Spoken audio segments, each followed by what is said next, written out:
Anh của mình là Hopper. Thì hôm mình đã trở lại Minecraft.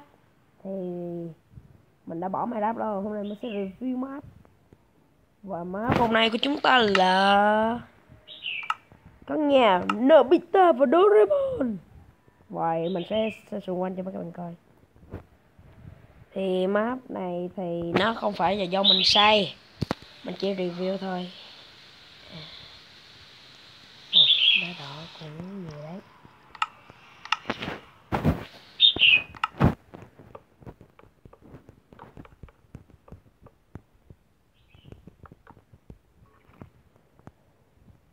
Rồi mình sẽ lên và bắt đầu review thôi.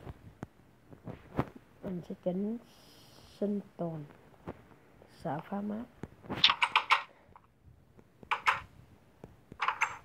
đi xung quanh xem nào. Đây là cửa ra vào, đây là sơ đồ của Nobita, đây là kho.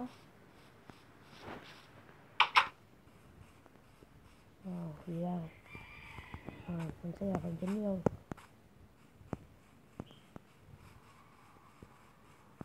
Thì nhà Nobita đâu phải cánh cửa này đâu, thôi kệ.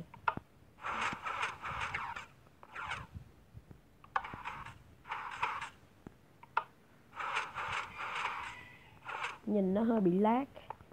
Sorry các bạn. Đây là phòng của mẹ Nobita.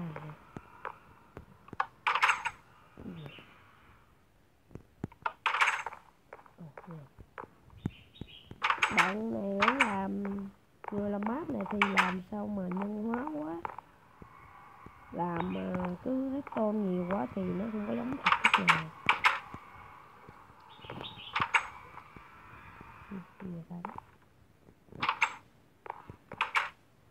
Đây là gì nè, mình cũng không nhớ. Đây là bếp nè.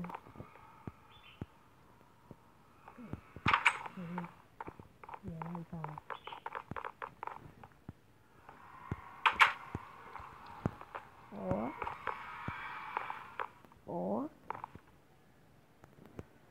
Ủa này là của Ramon à. Wow. Ủa sao có cánh cửa này. Mình sẽ đi thử.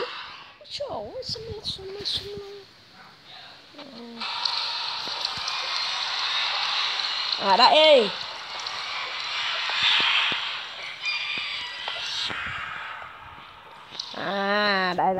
Đây là cột máy thời gian.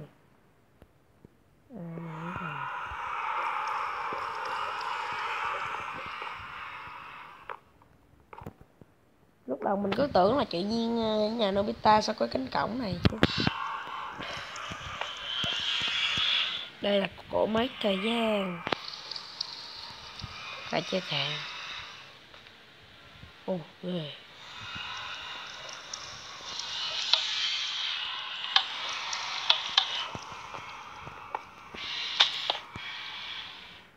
Mình biết rồi. Thì cái này thì cũng được đi cho ok. Được. Hiện tại đâu có làm được là cũng mấy thời gian đâu. Còn phía bên ngoài sao chỉ có người thôi nữa. Để mình đi xem còn gì nữa không.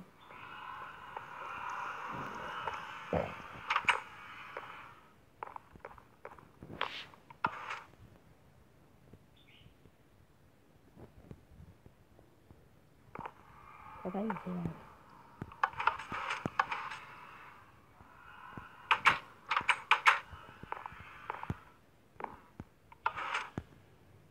Cái gì vậy ta? Đây. Đây là hàm bí mật.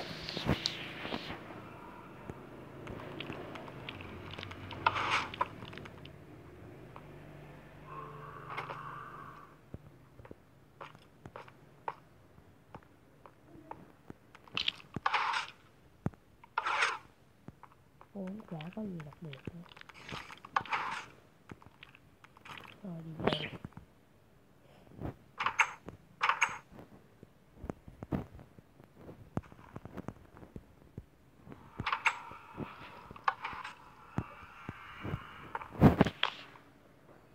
Chỉ có vậy thôi sao?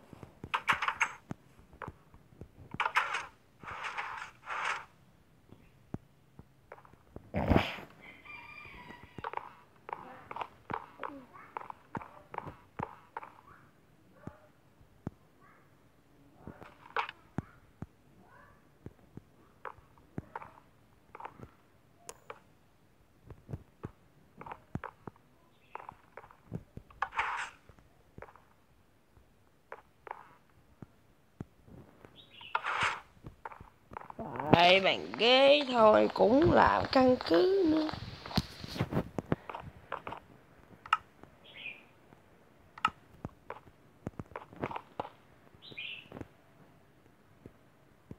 Đây là đi không được.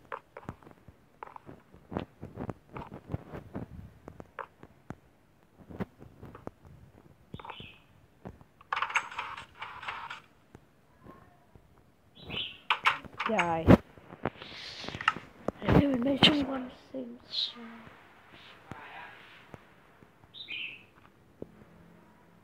Thì... Và mình đã review map xong thì map này cũng hay. Thì các bạn thấy hay, hãy like, share và subscribe cho kênh của mình. Và mình sẽ review tiếp những map hay nha. Xin chào và hẹn gặp lại.